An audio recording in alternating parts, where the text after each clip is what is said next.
famílias recompostas e o divórcio.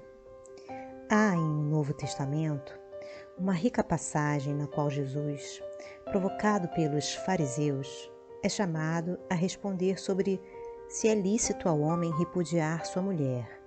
Marcos, capítulo 10, versículo 2 e Mateus, capítulo 19, versículo 3. Jesus, então, relembra Moisés quando este permite que seja dada carta de divórcio, conforme está escrito em Deuteronômio 24, capítulo 24, versículo 1. Se um homem tomar uma mulher, casar-se com ela, e esta depois deixar de lhe agradar por ter ele achado nela qualquer coisa indecente, escrever-lhe-á uma carta de divórcio e lhe a dará na mão e a despedirá de sua casa. Essa temática foi analisada por Allan Kardec no capítulo 22. Não separeis o que Deus juntou, incerto em O Evangelho segundo o Espiritismo. Neste estudo, o codificador reitera que a posição de Moisés, permitindo o divórcio, simplesmente formalizava o que a dureza dos corações já havia decretado. Chama a atenção para a observação de Jesus. Antes não era assim.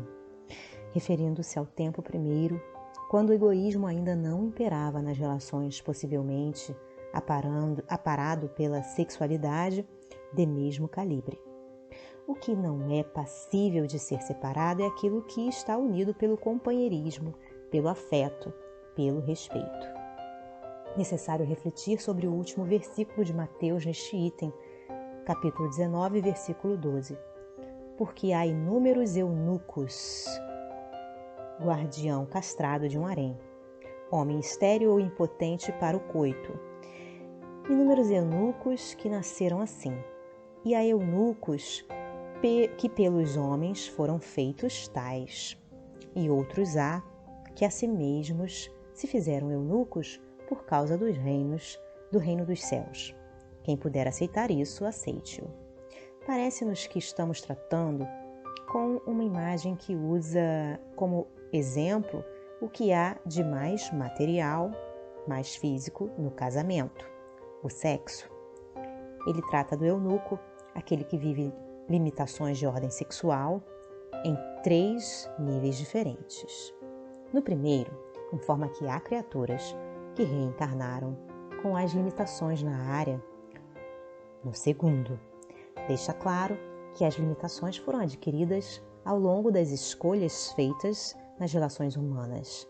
E, por fim, informa que há aqueles que escolheram pelo exercício da vontade a não função reprodutiva, considerando projetos de doação pessoal de largo porte.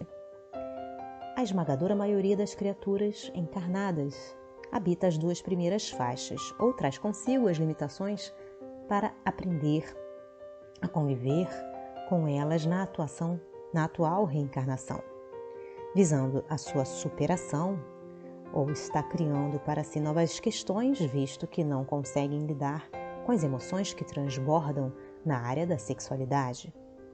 Esses quadros se tornam mais claros quando a veneranda Joana de Ângeles nos informa que o matrimônio foi estabelecido como forma de frear os abusos e as dilacerações afetivas que eram perpetrados sem a menor consideração pela realidade emocional.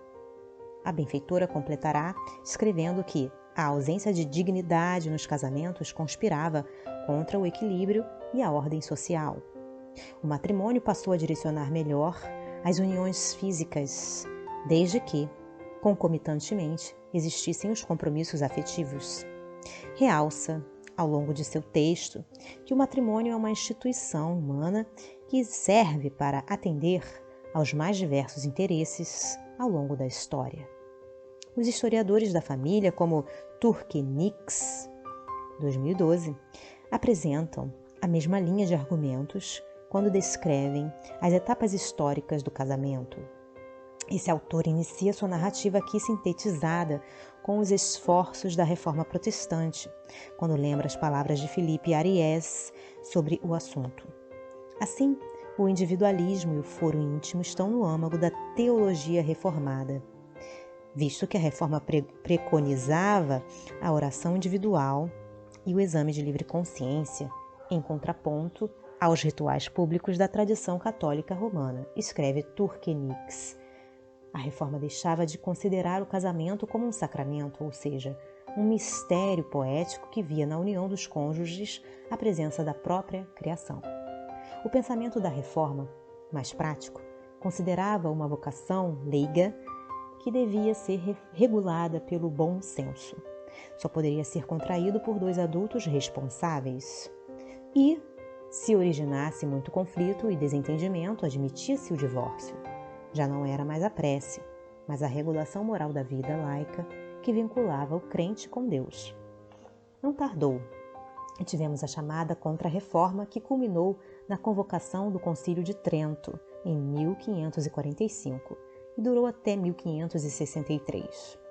Dentre as muitas decisões deste concílio, importa-nos aqui aquelas que tratam do regramento do casamento, discussão ocorrida na 24ª sessão e que perdurou por todo o ano de 1563. Na ocasião, foram promulgados 12 cânones e um decreto versando sobre a reforma do casamento. Aqui, a rigidez era maior. Os aspectos religiosos são, hoje em dia, importantes variáveis no que se refere ao casamento e às separações. Jablonski, 1991, informa que é maior a incidência de separações em casais formados por um ou mais não religiosos e que os divórcios entre parceiros conjugais interreligiosos são 4 vezes maiores do que naqueles casamentos formados por parceiros infra-religiosos. Em Jesus e o Evangelho, à luz da psicologia profunda, a veneranda Joana de Ângeles objetiva quando escreve que, felizmente, o divórcio veio terminar com a incômoda situação das uniões infelizes, facultando a transformação do tipo de relacionamento conjugal em outras expressões de amizade e de consideração de um pelo outro parceiro, que as circunstâncias conduziram à mudança de compromisso, especialmente quando existem filhos, que não podem ser relegados à orfandade de pais vivos por desinteligência dos mesmos. Considerando a gravidade da decisão da separação e também a maneira como ela se processa, que leva à perda dos investimentos empreendidos no planejamento reencarnatório, visto que o matrimônio, em linhas gerais, é uma experiência de reequilíbrio das almas no orçamento familiar, a benfeitora retoma o assunto das separações de forma detalhada na obra Encontros com a Paz e a Saúde, aprofundando a análise nas separações masculina, feminina e na que chamou de harmônicas. Retomará a mesma tônica em Libertação pelo Amor, na qual podemos extrair a frase síntese deste tema. Se alguém não pode ficar mais vinculado a outro coração, é necessário que siga adiante, levando as lembranças felizes, enriquecido de gratidão por tudo quanto vivenciou, continuando o relacionamento agora sob outra condição.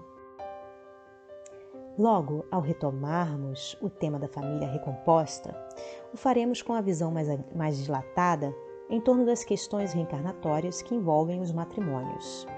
Além da figura dos eunucos, os que vivem com os problemas desde antes e os que alimentam aqui, e os que fizeram opções pelo não matrimônio por motivos altruístas, precisamos considerar que há, sim, planejamento prévio de matrimônios. Mas as trajetórias dos futuros cônjuges e suas escolhas estão amparadas pelo livre-arbítrio e não pelo determinismo. No mundo espiritual, os futuros cônjuges marcaram um encontro, mas o encontro pode não acontecer por ausência de um deles, que optou por tomar outro rumo. Sendo assim, a negação da infelicidade e a busca pela relação lastreada na afetividade justificam a possibilidade do divórcio e a existência de recasamentos em número crescente na sociedade contemporânea. Conforme o gráfico 5.4 do IBGE de 2010. Os dados sobre as dissoluções formais dos casamentos revelaram a estabilidade das separações. e o contínuo aumento dos divórcios. Gráfico 5.5. Entre 1999 e 2008, a taxa de separações variou de 0,95 para 0,80. Já a taxa de divórcios passou de 0,46 em 1984 para 1,52 em 2008, dados do IBGE de 2010. O aumento do divórcio levou à formação de novos arranjos familiares. Quando os indivíduos separados ou divorciados iniciam uma nova união, formam um novo arranjo denominado famílias reconstituídas, especialmente no caso da presença de crianças. Segundo o levantamento, 69% dos casais que se separam têm pelo menos um filho. Segundo o IBGE de 2008, entre os recasados, a proporção foi significativamente mais elevada para o arranjo conjugal formado por homem divorciado e mulher solteira, atingindo 6,5% dos casamentos. A composição oposta, ou seja, mulher divorciada e homem solteiro, representou 3,3% das uniões formalizadas. Quando os dois eram divorciados, a proporção chegou apenas a 2,2%. Neri, 2011, ao escrever sobre a importância das crianças na economia de casamentos e das separações, informa que a existência de filhos é um fator estabilizador das relações. Da mesma forma que a existência de filhos é um limitador de novas relações, especialmente para as mulheres separadas com filhos. Isto é, o arranjo caracterizado no filme Os Meus, Os Seus e Os Nossos é um filme que dirigido por Raja Gosnell, com Dennis Quaid e René Russo.